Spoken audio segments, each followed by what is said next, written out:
This is a one-man infiltration mission, boss. Equipment is the bare essentials. Anything else will be OSP. The target location is a prison camp on a U.S. military base. Those Marines have the place locked down tight.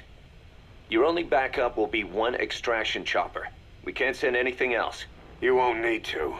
Again, this is infiltration, a sneaking mission. Your number one priority is remaining undetected. Use discretion before engaging any guards you encounter. Be mindful of their sensory perceptions, sight, sound, smell, and pain. Fortunately, these atmospheric conditions will continue until dawn. That should provide you with some cover. At least the weather's on my side. Your mission objective is to rescue Chico and Paz. According to Chico, they're both being held at an old prison facility. Recon from the intel unit supports this, so it's safe to assume that's where they are. Once you've gotten them to the RV, call in the extraction chopper. I'll monitor the situation and offer guidance from here, but you'll be the one in the field. How you handle this mission is entirely up to you, boss. Snake, yesterday we received official communication from the IAEA. It says, it has come to our attention that your organization recently purchased nuclear fuel from Uzbekistan authorities.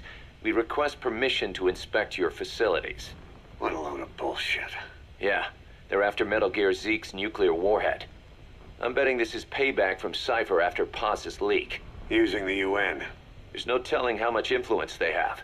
But the IAEA can only do inspections in countries that are party to the NPT. And we're not a country. Exactly. We haven't signed a safeguards agreement with the IAEA over peaceful nuclear use, and we're not obligated to report any nuclear material we have, nor information about any nuclear facilities. The IAEA has no authority to inspect us. But despite all that... That nuke's our last line of defense. We don't want to announce we have it until the world is preparing to wipe us off the map. Until then, we let everyone think we're just a private army with conventional firepower. What's Huey's take? That the problem's how to hide the nuke in Metal Gear. But I gotta tell you, he was all for it. I see. But there's no way we can have the IAEA poking around here. So what do we do? Ignore them? Send them an official letter of refusal. Say that we're a private organization and we've done nothing to attract this suspicion. You got it. We finished Zeke's waterproofing reinforcement yesterday. The day after tomorrow, we'll be done installing the main depth control tank, the compressed air tank, and the attitude control propeller pod. Huey. If the underwater test goes well, next week we'll try the 300-foot seabed depth. Drop the act, Huey. How did we end up agreeing to the nuclear inspection? Because after you sent that letter, I told them. After careful reconsideration, we agree to your request. And frankly, we should be inspected. This is our chance. If they come and go without discovering the nuke, we can tell the world we're clean. Of course, it's risky, and we'll have to make sure everything's perfect, but it'll be worth it. Huey, can they do an inspection without going through the Board of Governors? We contacted the IAEA's admin branch, and they said there's no record of us being brought up at any of the board's meetings. I'd say probably a preliminary inspection to determine whether we should be referred to the board. So it's bound to be a small inspection team, and they won't be here that long. Don't worry, leave everything to me. Has the media gotten wind of this? Yeah, 2 major Western networks want to do stories on us. I planned on saying yes. What? You want to broadcast this place to the world? That's why I agreed to the inspection. This is a golden opportunity. We can use the media to prove to the world we don't have a nuke. Besides, even if we said no, it would just be delaying the inevitable. Kaz, our hands are tied now. Start getting the place ready. Thanks, boss. Don't get the wrong idea. You've set it up so that any more changes of heart will arouse suspicion, that's all. Zeke stays, but we'll have to move all other AFVs to shore. Any potential troublemakers can go with them for some mandatory R&R. Sound good, boss? Just do it. About the inspection, what do we tell the men? The truth. What else? The one thing we don't need to worry about is anyone here spilling the beans about Zeke. Good point. What about the Sandinistas? There's still quite a few of them left on the base. I hate to say it, but it won't look good having Soviet bloc personnel here. The problem is, moving a group that size in a hurry would look even worse. At least Amanda's on assignment in Cuba. They'd recognize her. She should stay put for now. All civilians save Huey will have to return to their countries. Even your Parisian. Of course, we'll get her whatever paper she needs. Dr. Strangelove's departure came at a perfect time. The less Zeke-related staff here, the better. Wait, she left? That's right. You were away on a mission. She left last week. There's nothing cooking in AI weapons research, and Zeke is complete. There was really no reason for her to hang around. I'm surprised Huey let her go that easy. Yeah, his crush on Strangelove was never much of a secret, huh? He followed her everywhere while Zeke was in development. Boy, would she get pissed. But he does have a lot on his mind right now. I've got bigger issues to deal with. That's what he said. That's the spirit, Huey. 10 days ago, we got reports that Paz was still alive. She survived. She was rescued by Belizean fishermen who found her drifting in the Caribbean. So what's the plan? Silence her before we're compromised? No. I've got something else in mind. Our friends at Cypher suspect Paz could be a double agent. She's being held for interrogation at a camp on the southern tip of Cuba. Black site. Nice. A slice of American pie on communist soil, and out of U.S. legal jurisdiction. The upcoming inspection of Mother Base has to be connected somehow. The timing's too perfect. The UN's nuclear inspection. My guess is they're trying to corroborate Paz's leak. We're an army without a nation. Word of our capabilities gets out, and we'll have the whole world out to shut us down. Having an American private intelligence agency involved's bad news. Cypher's the ones who sent Paz to us in the first place. She knows their true nature. Right. Paz is our only link to Cypher. If she's still alive, we need her on our side. If not us, who else is gonna rescue that bitch? When do we do it? The inspection comes first. We'll deal with us afterwards. Do the men know? Word has started to spread. The information came from Cuba through Amanda. One of the base personnel used to belong to El Frente. I'll tell everyone we don't concern ourselves with the survival of enemy spies. We need them focused on the inspection. And if we get her back here and she isn't cooperative, there's still plenty of room for her in the ocean. Works for me. What about Chico? He had a chance to stop Paz from hijacking Zeke and he blew it. He's carried that guilt ever since. Kid really did care about her. Chico, it's hard to say how he'll react. Have Amanda call him out to Cuba. He shouldn't be here right now. Good idea. They haven't seen each other in a while. Little time with Big Sis and he'll forget all about you-know-who.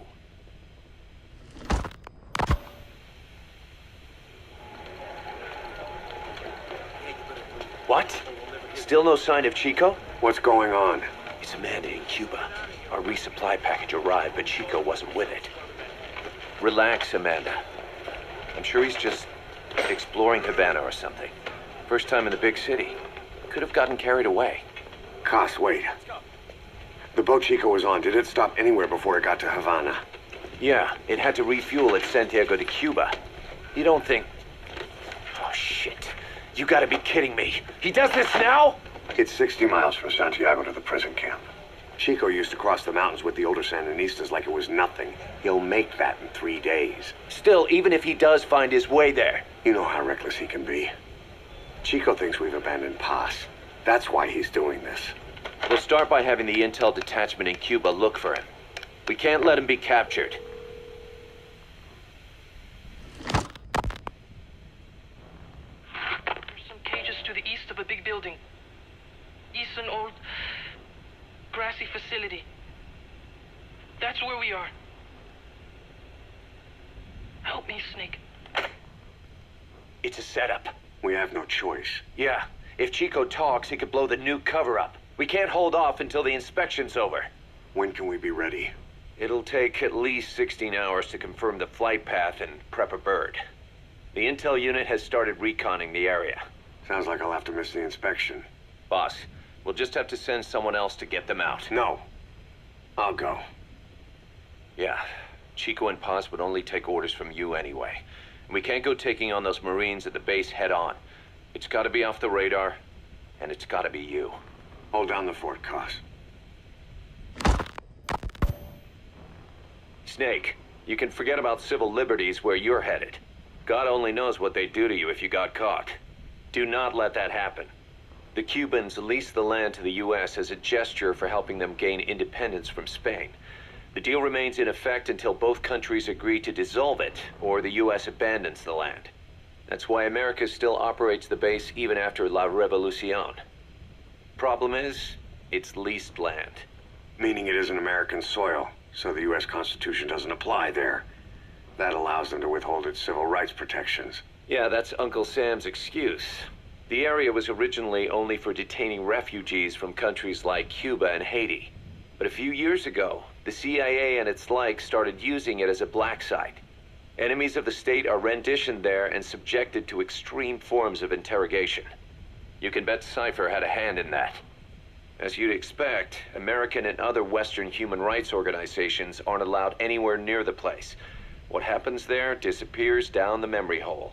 Who knows what they're doing to Chico and Paz? I'd like to interrogate her ourselves.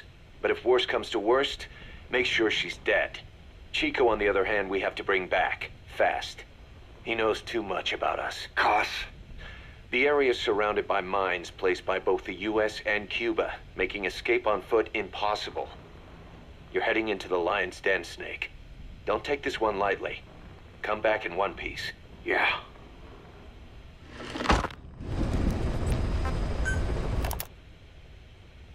I heard about Paz's tapes. Yeah. Why do you think she'd leave him behind? And that diary? Whatever it was, her commitment was wavering. That much is clear. So she was leaving clues to help us. No way to know for sure. And the ocean's not giving her back. November 4th, 1974. At the outskirts of Barranquilla, Colombia. Contact with Big Boss successful. Zadornov posed as my professor, but Big Boss took one look and knew he was KGB. However, he does not seem to suspect me. To him, I am just a peace-loving student, and another victim of the CIA. We asked him to drive the CIA out of Costa Rica. To him, this means betraying his country. His forces are smaller than anticipated. They drift from place to place with nowhere to call home. That provided us an opportunity, so we seized it. Zadornov offered them a plant off the Costa Rican coast to use as a base. As expected, Miller jumped at the chance. Although initially reluctant, Big Boss came around when Zadornov played him the tape. All because the voice on it sounded like his mentor, the boss. Naked Snake, the man who once saved the world from the brink of nuclear war. Awarded the title of Big Boss for his service. He later became a mercenary, abandoning both his title and his country. To him, that honor was steeped in the blood of the boss, the mentor he was forced to eliminate. Exceptionally charismatic, he possesses unparalleled combat and intelligence-gathering abilities. His only discernible weakness is her. This operation hinges on how effectively we can exploit that. Kazuhira Miller is Big Boss's lieutenant. Half Japanese, half American. He once served in Japan's self-defense force. Though he and Snake first met as enemies, they discovered a common bond and together built their private army, with Miller directing business and administrative affairs. He comes off as shallow, but his true intent is hard to read. I must be careful. All that is clear is his infatuation with Big Boss. With East and West fighting over its control, Central America is now the most contested region on Earth. CIA Central American Station Chief Coldman has developed Peace Walker, a fully AI-automated, fail-deadly nuclear launch system with which he aims to reignite the Cold War. Snake's new objective in Costa Rica is to prevent that. Zadornov's, or should I say, the KGB's plan is to play the two sides against each other, turning the entire region red. Not one of the three parties realize they're all just pawns in Cypher's hands. Cypher watches all. Mother Base has developed rapidly since being established in the Caribbean Sea. They recruit more personnel daily, and already their mercenary services are turning a profit. Big Boss's leadership and charisma, and Miller's business acumen drive this impressive growth. Furthermore, joining forces with a faction of the FSLN has expanded their power even more. They have even commenced their own weapons development program. All is proceeding according to Cypher's will. I could not be more pleased. Snake's pursuit of Peace Walker led him to an AI modeled after the boss's thought patterns. It was incomplete, but somewhat ironically, making contact with Snake was the necessary finishing touch. Meanwhile, the scientist behind Peace Walker's locomotive control, Huey, defected to Snake's army. His presence has greatly accelerated weapons development at Mother Base. I failed to anticipate Coldman's madness, but nuclear war was averted. However, this was only after the boss AI on board Peace Walker sank itself to the bottom of the lake in what could be likened to suicide. The boss laid down her gun, choosing to sing for peace instead, and Snake, himself a gun, parted ways with her. In doing so, he reclaimed the title he once abandoned. He is Big Boss. Zadornov has been detained. Since this leaves my cover identity without a guardian, the Mother Base staff has taken me in. I am now better placed than ever to monitor their internal affairs. Everything continues to unfold according to plan. The developer of the boss AI, Dr. Strangelove, has also come to Mother Base. With her and Huey's expertise, they can now develop a weapon capable of matching Peace Walker. Development on the bipedal weapon is now complete. They call it Metal Gear Zeke.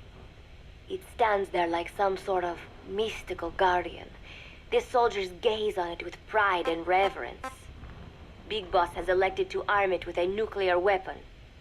As an army without a nation, they seem to feel the need for a deterrent against whatever the world might pit against them. It is a dangerous gambit. Why do such a thing? Their nuclear strategy differs from the Americans and the Soviet Union. The superpowers deter attack by revealing their nuclear arsenals to one another. Snake and his men know that if they were to go public with this, the whole world would unite against them. Business would dry up overnight. So they do not plan on revealing the nuke until necessary. This ace-in-the-hole approach is their idea of a nuclear strategy. Wielding a deterrent, all the while unable to reveal its existence. I wonder if Snake sees how vulnerable this makes them. Yes. Hijack Zeke? Yes, I did indicate that to be our leverage. But I cannot imagine his agreeing to that now. But did you not raise them to safeguard your governance without borders? No. I have not forgotten. Cypher watches all. Yes, things are proceeding, but modifying Zeke has not proven easy. I am using Zadornov to buy some time. No, I have not forgotten what you said. However, well, forgive me for asking, but this is you I am speaking to, isn't it, Cypher?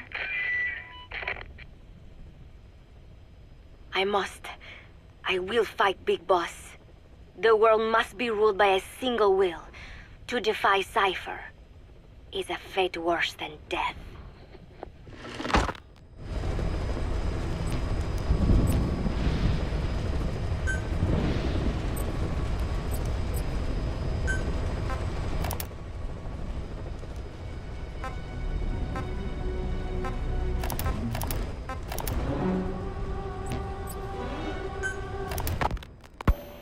As of today, I will be living here at Mother Base.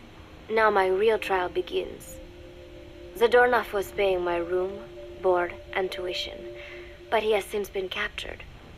I told the man that with no more money from the KGB, I could no longer afford school. He bought my story, and when I said I would be willing to work, he took pity on me and let me stay. For some reason, Miller really pled my case. That was helpful, but the man is still a fool. His men are no better.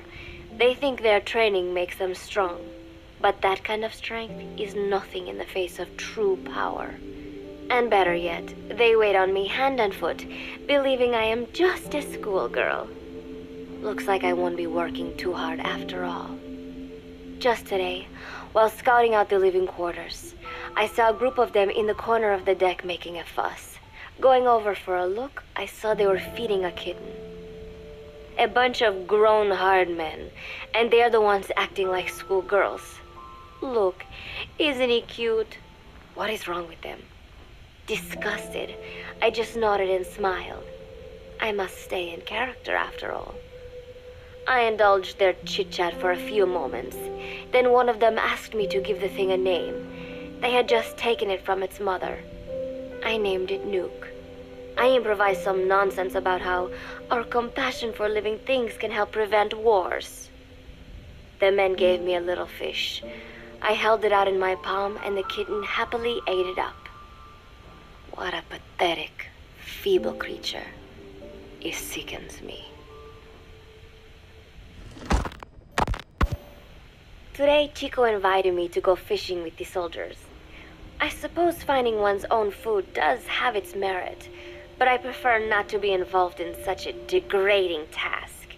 And their prattling on about fishing being fun is nonsense. I'm not here to find playmates. Nevertheless, distasteful as it was, I went along in order to maintain my cover. Chico thrust a fishing pole into my hands, and we went up onto the deck where several soldiers had gathered. They welcomed us warmly. With so few women aboard Mother Base, I'm treated like a princess. No one suspects I am neither a teenager nor a student. It was nice and sunny, with a gentle breeze and waves. As I cast my line and waited for a bite, the soldiers began to ask me all sorts of questions. As always, I answered according to our predefined scenario, feigning a smile. As I sat there feeding them lies, the fish began to bite, and the soldiers began to focus on their prey. Chico had his bait stolen by a fish, and got so angry that he stood up and nearly fell into the sea. Everybody laughed. It almost made me want to join in too. At some point, I got a bite myself. The instant after I felt that first gentle tug, the fish yanked the line with astonishing strength, and I let out a cry of surprise. I thought he was going to be huge. It was my first time fishing, and I was a bit flustered, so the soldier beside me helped by supporting the pole from behind. "Reel it in," they shouted. I nodded, turning the handle as fast as I could. I wondered what kind of fish lived below the surface, and thought back to the deep sea dives I had to do as part of training. Those were difficult days, but I remember finding the multicolored fish gliding through the water incredibly soothing. After a hard fight, I pulled it up. To my surprise, it wasn't even half a vara, rather anticlimactic. But I wasn't doing it for fun, so I wasn't the least bit disappointed. Nook was hovering nearby with an expectant look on his face, so I gave the fish to him. All in all, a thoroughly wasted day. Preparations are coming along nicely. No one suspects me of being the one to let Zadarnov out of his cell. Today, Amanda and I taught Cecile how to make gallo pinto. It is a simple home-cooked dish consisting of black frijoles mixed with arroz. It is well known throughout Central America, not just in Costa Rica, so it is no surprise that a Nica like Amanda would be good at making it. But I was raised in the States from a very young age, and can hardly even remember my mother's gallo pinto. Having to make chit-chat with that clueless bird lover and the so-called revolutionary was excruciating. And, clueless or not, I wanted to be especially careful around Cecile, the one who actually recorded that tape. Thankfully, Miller and his men seemed to believe I mistook the tape I found for one my friend made. In any case, one can never be too careful. Anyway, The three of us minced garlic and herbs, then cooked them in a pot with frijoles we'd soaked overnight. While waiting for them to cook, we sautéed onions and arroz in a frying pan. Cecile worked the frying pan according to Amanda's directions, but seemed a bit glum. She does have a knack for cooking, though. She is French, after all. We added water to the pan and watched the arroz begin to steam. While we waited, Amanda shared memories of her mother with us. They had been separated because of Simosa, but the taste of her mother's cooking was still fresh in her mind. When the frijoles were ready, we drained the water, stir-frying them with the rest of the vegetables. Quite a complicated process for home cooking. Nonetheless, it kept them occupied. The longer we sat and talked, the greater the chance of my arousing their suspicions. With women, it is not enough to just bat your eyelashes and giggle. It takes a lot of effort to divert attention. When the arroz was done cooking, we folded it into the frijoles and added salsa, stirring the mixture as it simmered. At this point, for some reason, the conversation turned to romance. Why does it have to be that way whenever women get together and chat? Cecile fancies herself to be well-versed in such matters, and gave Amanda all sorts of advice. It was harmless enough, until, to my irritation, she began pestering me whether there was anybody I liked. Not right now, I said, trying to dodge the question. But she pressed on. It's Snake, isn't it? I gritted my teeth and played it coy. Maybe. Cecile nodded and giggled. He is pretty sexy, isn't he? What a ditz. It's all I can manage to just survive. The thought of romance has never once crossed my mind. I have no interest in that kind of man. Soon enough, a rich aroma began to fill the room. The gallo pinto was ready. New came over and rubbed up against our legs, looking for a handout. Unfortunately, it was not the kind of food a cat would like. We let a few of the soldiers have a bite, and then headed off to the mess hall. The home-cooked flavor we'd achieved was a big hit with the men of MSF. Not that we are trying to impress them or anything. Even I could manage a dish like that. Snake enjoyed it too. Let me make this absolutely clear. I have no interest in that man. Football, or soccer as it is known in the States, is extremely popular here. It has not caught on yet in the US, but it has legions of rabid fans all across Latin America. These fans can get so rowdy that it is commonly believed El Salvador and Honduras went to war in 1969 over scuffles in a soccer match. In reality, tensions between the two countries were already high. The match was merely one of the sparks that set them off. But these people are so passionate about this sport that the story seems plausible. Predictably, many of the soldiers here are fans. They have apparently divided themselves into Costa Rican and Nicaraguan teams and started playing each other. To play, you need a ball and 2 goals. The R&D team built and set up simple goals on the deck. I had absolutely no interest, but Chico insisted that I come and watch. It was not a proper match by any means. The pitch was not even regulation size, but the players and spectators alike got pretty excited. They banged empty cans and shouted cheers through the handmade megaphones. It almost felt like carnival. Huey, the referee, blew a whistle to start the match. The soldiers' training has left them in excellent physical shape, but they lacked the honed skills of professionals and their play was quite rough. Midway through, one of the men collided with another. They started shouting at one another, but Huey stepped in. I thought we had forsaken our countries, become one with the earth, he said, quoting Snake. We're not competing for national pride here, and we are not fighting for the good of any one country. This is not a war. Soccer is a peaceful sport, am I right? The soldiers nodded. They know the pain of war, and they share Snake's vision. Perhaps that is why all this resonates with them. Team Costa Rica was down a man, and somehow I was picked to fill in. Costa Rica had the advantage up until that point. I suppose Huey wanted to keep it balanced. The soldiers agreed with Huey's call. Maybe the Costa Rican players felt an even matchup would be more fun, too. I could not be bothered to run at first, but chasing the ball out there in the hot sun, I was soon drenched in sweat. Before long, I found myself actively seeking out the ball, partially out of desperation. I picked up a loose ball deep on the opponent's side of the field.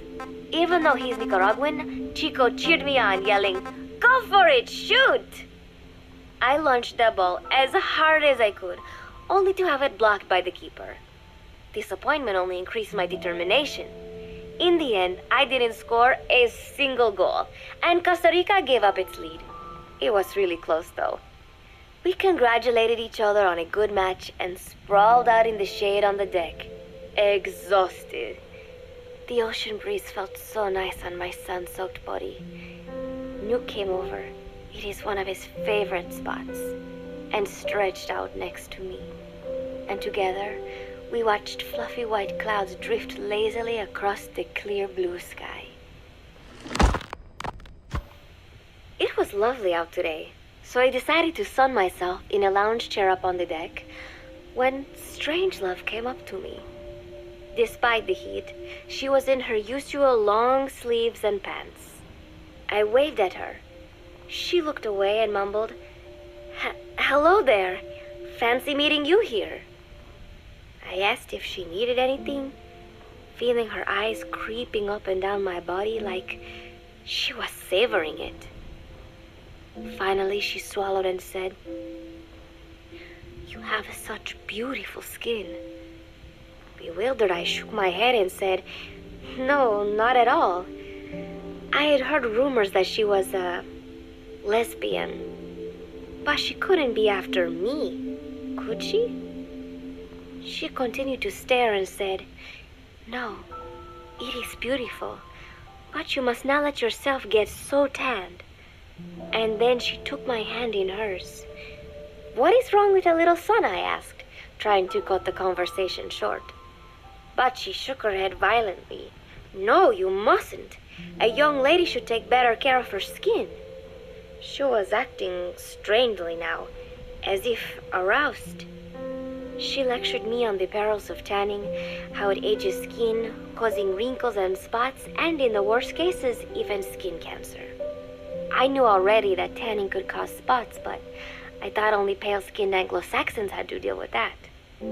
Having a scientist tell me it causes aging, though, that spooked me a little. If I am to keep playing the teenager, I will have to start paying more attention to my skin. Sensing my anxiety, she took a small tube from her pocket. She said it was the sunscreen she always used. She told me to keep it. I didn't know what to say. I was more than happy to take it, but exactly what were her intentions? Was she merely being nice? Or is she really into me? Either way, there was no reason to refuse, I suppose. I have undergone training. An out-of-shape woman does not pose any real threat to me. Having power means not being afraid. It is the same on a global scale. A country with nukes can dictate terms to a country without them. I thanked her and took the tube. Then she offered to put some on for me. She squirted some lotion onto her fingers and began rubbing it into my chest. It happened so suddenly, and I was so taken aback that I did not even think to protest. She caressed my stomach with her long white fingers, then slid them upwards between my bikini-clad breasts. "What? Wait," I sputtered as her moist eyes met mine. She was beautiful. Somehow, I found myself captivated by this woman more than 10 years my elder. "Hold still," she whispered in my ear. I nodded silently, unable to refuse. My body went limp, motionless, as if in a trance. Gently, carefully, she rubbed the lotion all over my entire body. I shouldn't have enjoyed it, and yet I could not help myself. For a moment, I was spellbound. That woman is dangerous. I had better watch myself. Protecting one's health is an important part of any agent's job. But despite my best efforts, I have caught a cold. Now that I think about it, Mother Base's numbers are on the rise, with soldiers coming from all different places and backgrounds. It is no wonder then that sooner or later someone would bring in a virus. That said, what I have got is just a common cold. The medical team said I'd need a few days rest, so I've been restricted to my room and put on bed rest. I thought I'd gotten used to not having anyone around to relate to, but at times like these, being alone is just miserable. All I could do is lay there and stroke Nuke's back, trying to take my mind off how bad I felt. Nuke just sat there, not making a sound. But I did have visitors. Amanda and Chico, Huey, Cecile, Miller, and a few of the soldiers I've become relatively close to. Amanda made me a soup with herbs she said were good for a cold. Miller told me to take it easy. I will sing you a lullaby, he said, then broke out a guitar and sang some incomprehensible song in Japanese. I did not need to understand the lyrics to know he is an awful singer. Then he said, "You know what is good for a cold? Suppositories. Here, I'll show you." He began to take off his pants, so I threw my tissue box at him to make him go away. Then Strangelove showed up, saying she had some miracle Indian cure. "It has got eucalyptus extract," she said. "It works best if you rub it into your chest." And then she tried to take off my nightshirt. I whacked her with my pillow, and I got rid of her. Chico brought me a little flower in a cup. It had been growing in a little bit of earth that probably found its way on board stuck to something else. "I found this on the deck. Here, you can have it." He tried to act nonchalant, but I am pretty sure he's got a crush on me. None of them understand. If they thought these little visits would cheer me up, they were wrong. Tonight, Snake himself came to my room. Like the rest, he believes I am just a schoolgirl and treats me as such. "Why did you abandon your country?" I asked him. "Why create the MSF?" Of course, I knew the answers already, but I wanted to hear it from him. As I had imagined, he was not exactly forthcoming. All he would say is that his country abandoned him because all he could do was fight, and that is why he needed the MSF, because that is all he is any good for. Then he said, "Fighting is the only thing I understand, but that does not mean I have got a grudge against those who believe in peace. I am not one of them, and I do not believe in peace. Conflict is in man's nature. We fight our enemies in order to survive. Maybe we are not so different after all, he and I. But that is exactly why I'm going to have to kill him, or else he will have to kill me. When I stop and think about this wretched existence, being killed by a man like that suddenly does not seem like such a bad thing."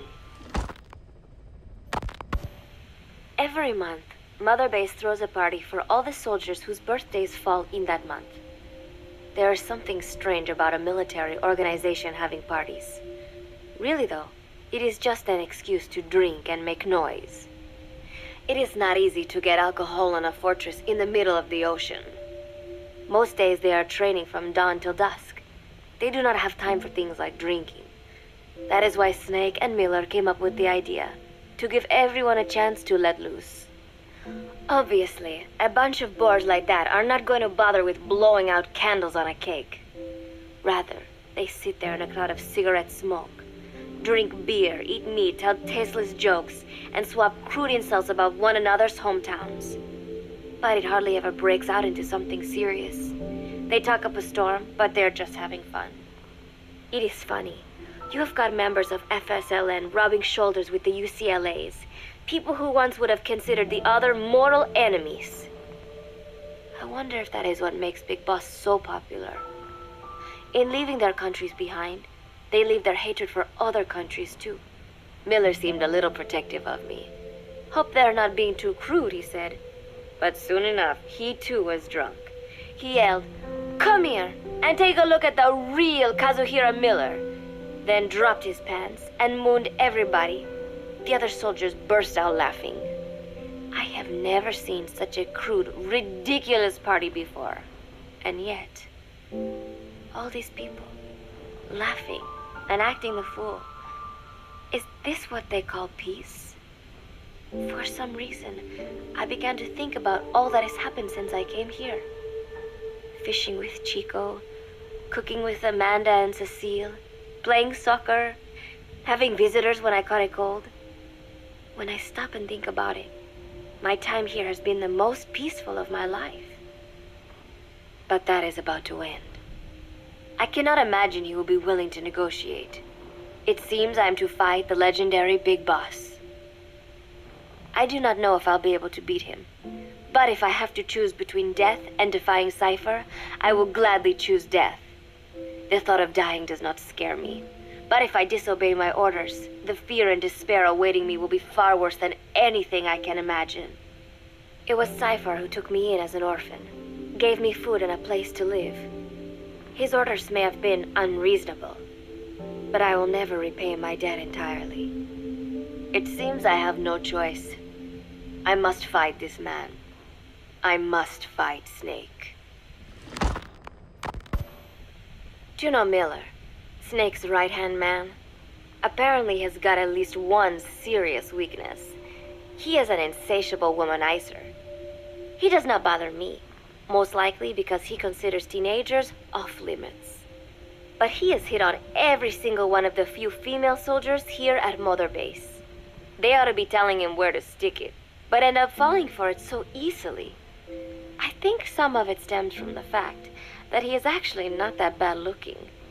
Anyway, today, that nasty habit got him in trouble. He and Snake got into one of their rare fights, and I was there to see it. They burst out of the showers, completely naked, trading punches. I am no child. The sight of a naked man does not make me blush, but this was something else. Maybe this'll teach you, Snake yelled as he slammed his fists into Miller's chest. I heard later that apparently he had been two-timing someone, and that same someone had gone to Snake with her troubles. As I see it, it is her own fault for letting herself be deceived like that. If she is too dumb to see through Miller's lies, then she got what she deserved. But this was not the first time it had happened, or the second, and Snake read Miller the riot act. Miller argued back, and what began as a shouting match turned into a fist fight. "You son of a bitch," Miller yelled as he swung. "Not bad," said Snake, smiling, "but not good enough." And then he was back on the offensive. They had already been at it pretty hard in the showers, and their bodies were covered with bruises. Both of these men had been trained for war, their bodies deadly weapons. They were each bleeding from a dozen places. All this from a fist fight. Even so, it was far less gruesome than if they had given it their all. It was obvious that one of them would be dead were they fighting for real. Miller took another swing, yelling, "Try this then!" Snake parried, then responded in kind. But I could tell he was not aiming for anything vital. "You are one tough bastard, boss," Miller muttered. A smile crept across his face as he caught his breath. And then they went right on fighting. Blood and sweat flew off their glistening bodies. It was combat without hatred or hostile intent. I had never seen violence like this before. And yet, it was more than just a friendly tussle. They were utilizing every technique they knew. It was not a sporting match. They were not playing by the rules. How could they keep this up? At last, the two men tired themselves out, and the bizarre scene came to an end. They looked at each other's battered bodies, and then burst out laughing, embracing and congratulating each other on a good fight. It all seemed so idiotic. I still cannot fathom such behavior. But somehow, I got the sense that for all his womanizing, Miller really only trusted one person, and that was Snake. There was no way I could ever come between the two of them.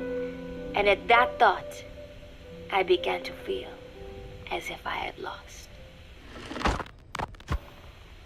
All of Mother Base is preparing for a festival. Since Snake and his soldiers spend so much time fighting, they are setting aside one day a year for peace and relaxation. I do not know all the details, but apparently that is what Snake and Miller decided. These soldiers love the idea, of course. There is so little fun to be had here that everybody looks forward to events like these. That is all well and good, but somehow I got roped into getting on stage. Come on, we even both have peace in our names, said Miller. And Zadarnov, that old Ruski's name, has something to do with peace too, right? Hey, as long as we're having a day of peace, we ought to get an act together. The Three-Piece Band. I thought he was joking. He then proceeded to share his idea without bothering to check with me. And now, I am slated to sing. Apparently, he had heard me on the deck one day, and since then he's wanted to form a band. Everybody's looking forward to it, so there is no way for me to back out now.